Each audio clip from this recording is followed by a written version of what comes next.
Welcome to Creative Writing Energy, conversations about the writer's life, craft, and alternative practices with Kim Peterson and Catherine Evans. Hey, Kath, how are you doing? I'm good, Kim. How are you? I'm well. I'm well. Yeah. Good. I have our creative prompt for today. It's a little bit of a different one. It's an action. An actionable one.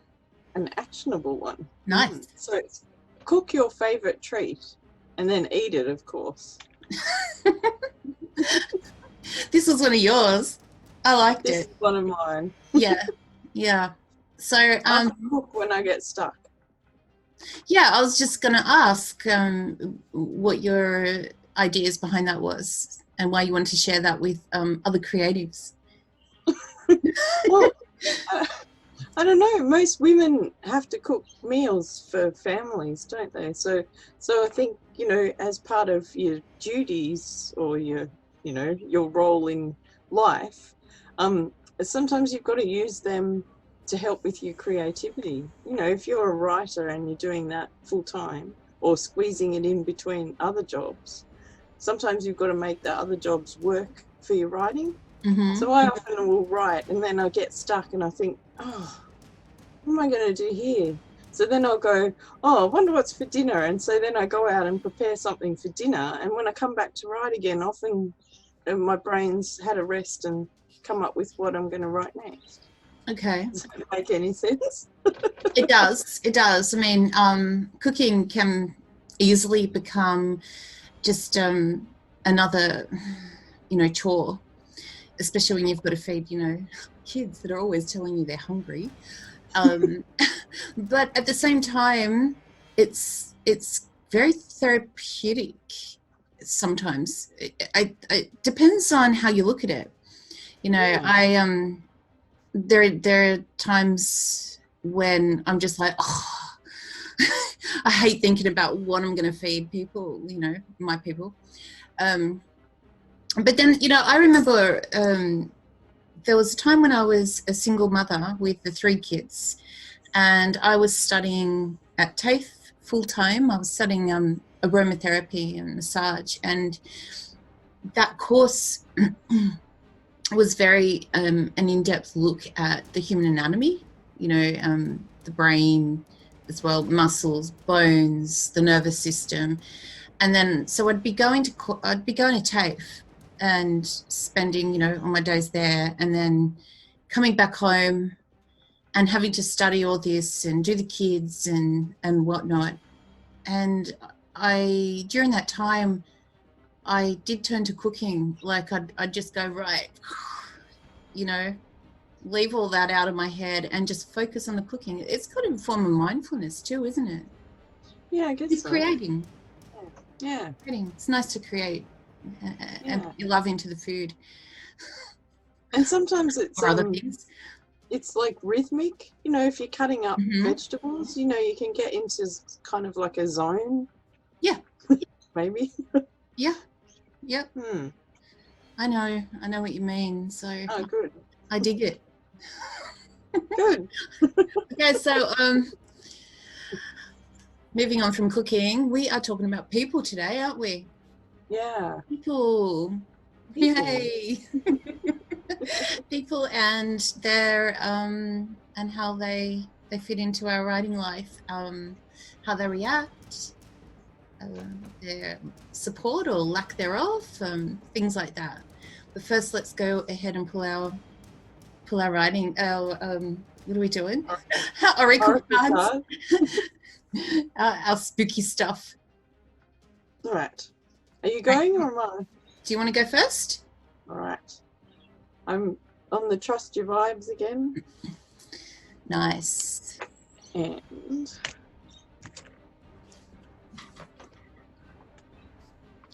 you got me grounded again. What is this card? All right. Go pick another one too. Vibe check. Vibe check. I like that. I must have some connection to that grounding card. You really do. It comes out nearly every week, doesn't it? It comes out a lot. Yeah. But I suppose that it's it's a recurring message for you. Must be. Mm. I must need to ground when I do these videos. All right. So the other one you pulled was Vibe check. And it says, as a sixth sensory person, it's important that you pay keen attention to the tone and level of vibrations surrounding you and seek to remain in good vibes. Cool. Yeah. Keeping a vibration. Picking the people who are around you, isn't it? The good ones. Well, yes. Yeah, we can choose our people, right? Yeah. Yeah. Links to our message again. I think that one does, yeah. So okay, what have you got? I am using the Soul's Journey by James Van Praagh. I probably butchered that name, as I do. And when I was shuffling these cards, one fell out, so it chose me, and it is forgiveness. Oh. I'm getting this card. Too. I'm getting this card lately. It kind of does, and it says, "I acknowledge that harboring resentment blocks the flow of love." Ooh, love, baby. Yeah, well, that's very much kind of circles around to our topic. I'm thinking, you know, because you do need to practice a lot of forgiveness to progress and evolve and becoming into the people that we're going to be, you know. I don't know what I'm saying. Yeah. But even like what we're going to talk about today, that reactions of people when you're a writer, often you need to forgive people those too. I don't know about you, but often they're not the nicest reactions. Why is that? Why do people have this kind of instant negative reaction when you tell them that you're a writer? I don't know. I wonder if all creatives get it. You know, like, do artists get the same thing? Is it a creativity thing? That people think creativity isn't like a serious thing? I don't know. I can't really speak for, you know, artists as in painters and musicians and whatnot, but I think writers, it's pretty widespread. You know, that I've you know, spoken to a few writers, and a lot of them have the same kind of experiences, particularly and sadly with more extended family members or friends, you know, those friends that aren't really friends, that pretend to be friends kind of people. The pretend ones. And the acquaintances, the ones who don't really know you. Yeah, so, and then you get, you know, the people that, I mean, look, most people in my experience, they don't really give a shit what you do for a living, you know, and it's just something to ask, isn't it? It's just something to ask.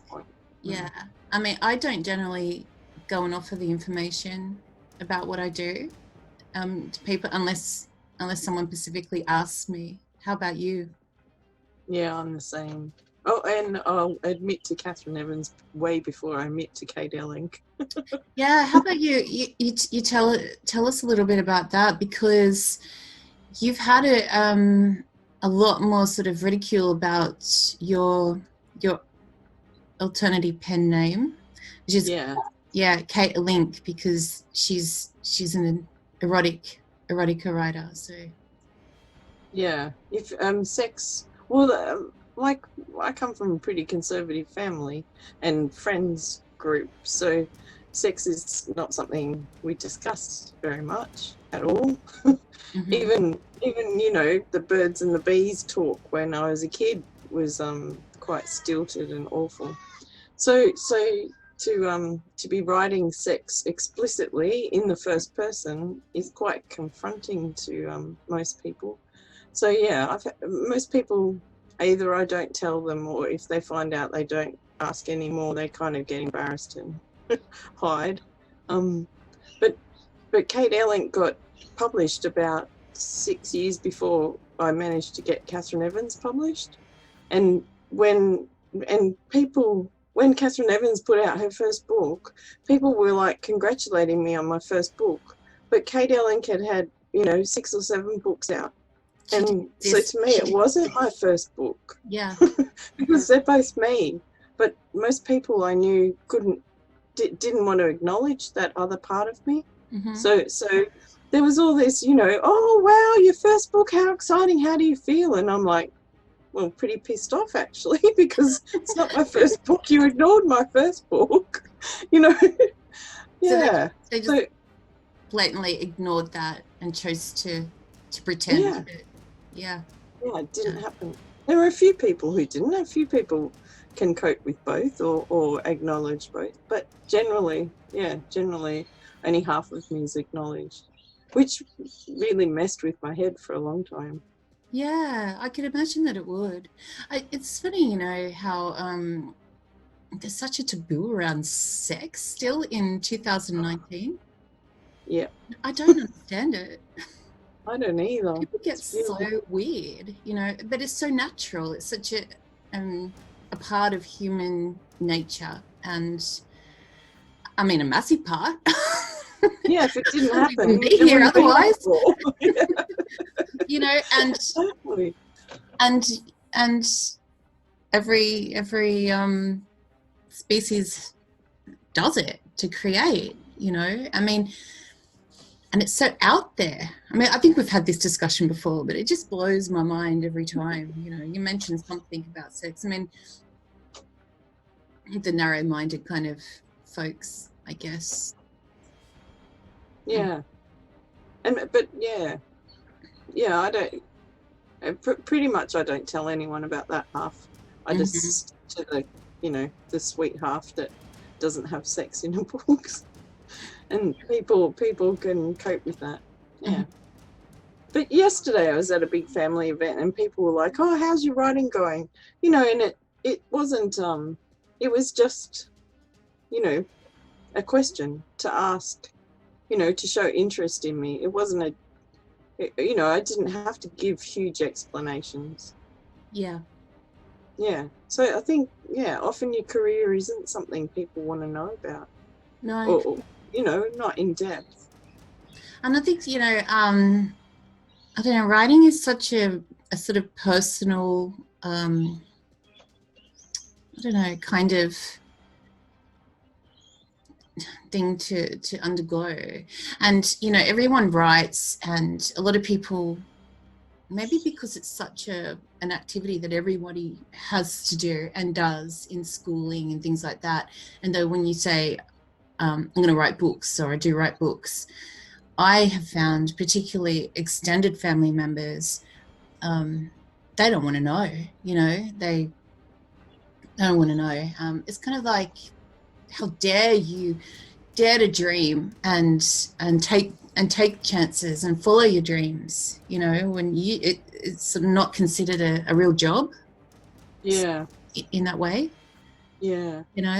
And parts of my family are massive, book readers. And and one cousin. They still give that reaction that. They don't know. They don't want to know what I do. They just. A couple of them are okay, but there's one cousin in particular. We used to be close. She's around the same age as me, and so as soon as I published my first book, she hasn't spoken to me since. Oh, because of the book? I don't know. I don't know. I don't know. She won't acknowledge what I do, or acknowledge any progression or anything. So I'm just. It used to bother me. It used to hurt a little bit, and she could sort of go ahead and post, a photograph of a worn down piece of crap studio and say, I'm gonna fix this up and do, meditation workshops or whatever, and my whole family are all over it, but whatever I post about my books, they don't want to know. Isn't that funny? Weird, I think it's strange. Oh yeah. Mm. I mean, I'm long over it. Whatever. About, is it a year ago, I think, I went to Marcus Zuzak talk, and, he wrote The Book Thief that sold, 16 million thousand billion copies Mm-hmm. worldwide. But he said his dad and his brother are painters, and he sees, like painters of houses, not artists. Yeah. And he said he sees writing as a trade the same as painting a house. So he said, I don't go and check out their house paintings, so I don't know why I'd expect them to come and check out my books. Yeah. And I was sitting there and I thought, wow, that's that's a real thing, isn't it? Like, you don't go and check out most people's career or workplaces, or so no, you don't. yeah, That makes it total made sense. made me change how I was viewing people's reactions to me. Yeah, for sure. I shouldn't expect them to read my books, but I'd still like them to. Actually, I'd probably prefer people I know not to really read my books. I might find out too much. Talk about reading books. Does your husband read your books? What? He's read some, but he won't read them until they come out, and he buys them, which is nice that he's supporting me. Yeah, but then the Kate Ellen ones, I go, are you reading that? And he goes, oh, well, I kind of skipped the sex scenes.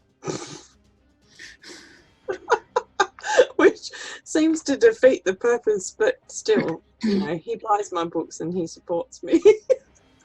Yeah. How about yours? And how about writing time? Does he supports your writing space, time that you need? How does that work? I don't. Do you make boundaries? Like, all right, darling, because when I'm writing, don't come in. I'm the worst person in the world for boundaries. I work like from home, so if he has the day off, he's like, "Oh, let's go here, let's go do something," and I'm like, "I'm working. I work from home. This is my work. It's a work day. I've got jobs," and he'll go, "Oh, well, what am I going to do?" And it's the same with writing, like if I say, oh, I've got this deadline, I've got to get this done, 9 times out of 10 it'll be, hey, can you just help me do this? I'm outside cleaning the gutters and I need you to do something, or can you pass up something while I'm doing something else? Or so he just doesn't get the whole working from home thing. Yeah, I think a lot of people don't. You're at home, you're available. Yeah. Is your husband the same? Well, my husband is like rarely home, but when he is, I mean, I'll just say, if I let him know that I'm writing, don't come in. He'll just come in when he wants and, hey, babe, but because he is like never home, basically, I'm kind of, everything's up to me to run the house, the kids, do my work, get my work in around all that. So, like I can't just hang a sign on my office door and, stay the fuck away. Genius progress. Even if I did, they just it wouldn't deter them, and no amount of telling them helps either. I mean, I can, the worst is like when you're in mid-flow and your ideas are going and da-da-da, and they just come in, and it's like, I want to kill you. But, so it's, I've heard a lot of sort of our male counterpart authors talk about stuff like this, and they seem to be able to get a break a bit easier than mums and wives, I think. Yeah. It's that Annabelle Crabb's book, isn't it, about the the wife drought or something, about how every woman needs a wife to I allow them need a to have wife, the yeah. life that husbands have. Yeah. I know. It's just this, it doesn't matter how much you can talk to them and tell your family. It's you're the mum, you're the wife, and there's just certain expectations put on that, and you're it, you know. Whereas the men are kind of, they get a break. I do. It doesn't work the same. It does not work the same. I don't care how many times you sit down and try to, you know, place those boundaries. I hate that word.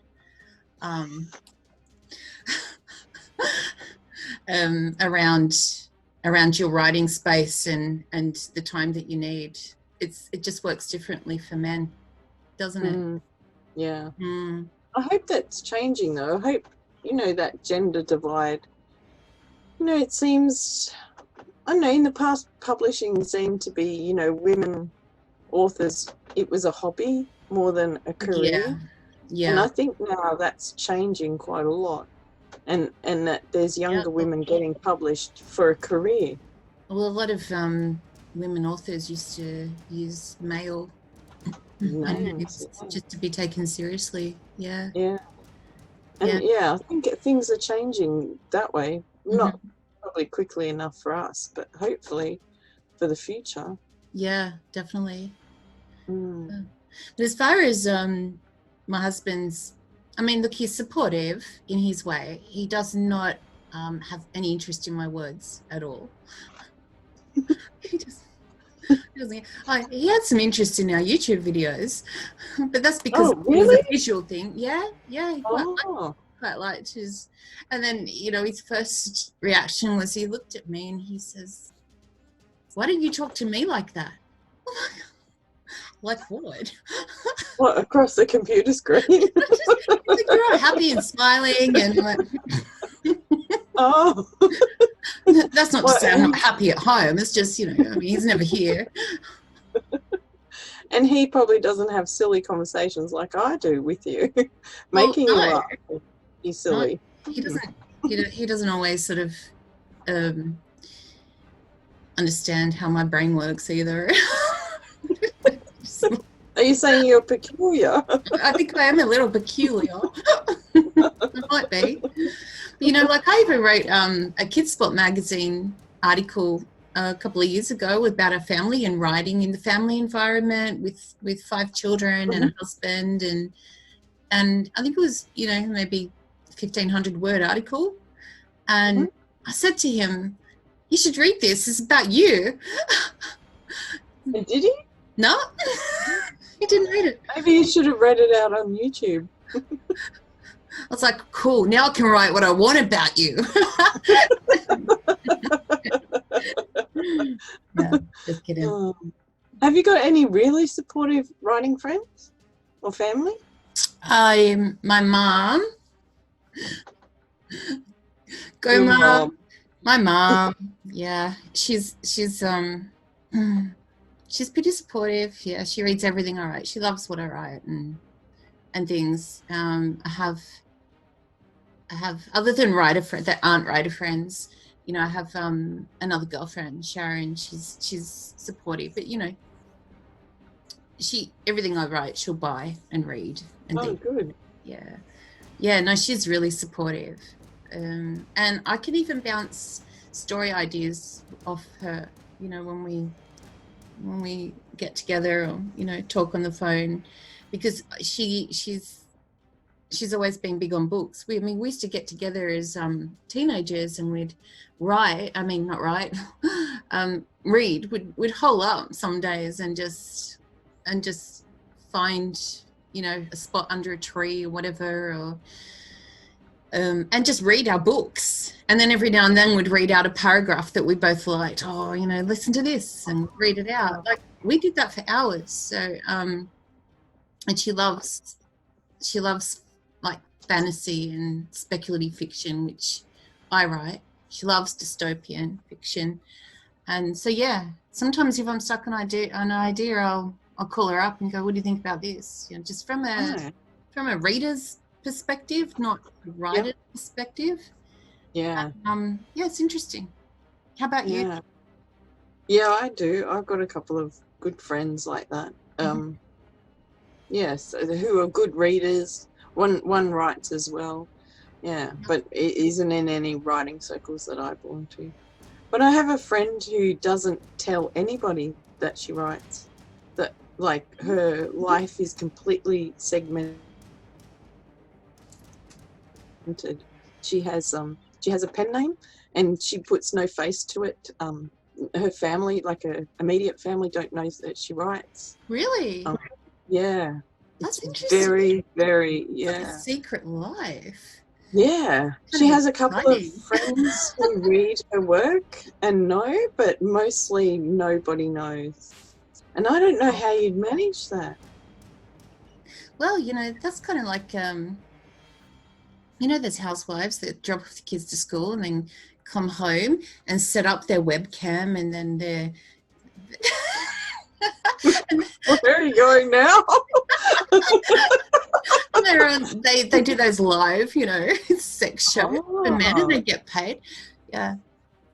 Yeah. I don't think she makes that kind of money, though. I might have to suggest that to her.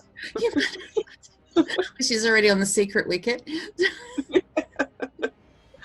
Yeah, but sometimes people's career or other life isn't, you know, it's too serious or too proper to admit to writing on the side, isn't it? You know, I don't know how those people manage to keep everything so separate. I don't know either. I guess it'd be really hard, because you do need. I think people just worry way too much about what other people think. Yeah. At the end of the day, you know, I've done a whole lot of, like, inner work and, you know, self-tapping, and it's really kind of trying to work to move that away, shed that kind of thinking in me, worrying about what people think. You know, what's the point? People are going to think what they're going to think. Be who you are. Be who you are. You know, but I think it's not always an easy place to arrive at for a lot of people. And no, it's taken me years to pull my two selves together and admit to them in public. Really, it's a process, isn't it? But it's also kind of maturing and growth, and your experiences coming together to accumulate the person who you are in this moment. And you know, I don't know about you, but you kind of arrive to that point where you're, well, I am who I am. Yeah. And take it or leave it. Take it or leave it. Yeah. That's right. Yeah. All right. I think we're at our time limit. Okay. All right. Well,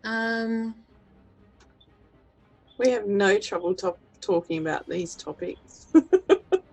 No, we chose quite an easier one today, because Kath was away all weekend and with family things, and I've got school holidays going on.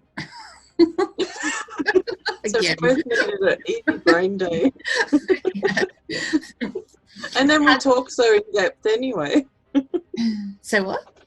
And then we talk so much about a topic anyway. I know. Even though we think it's going to be easy.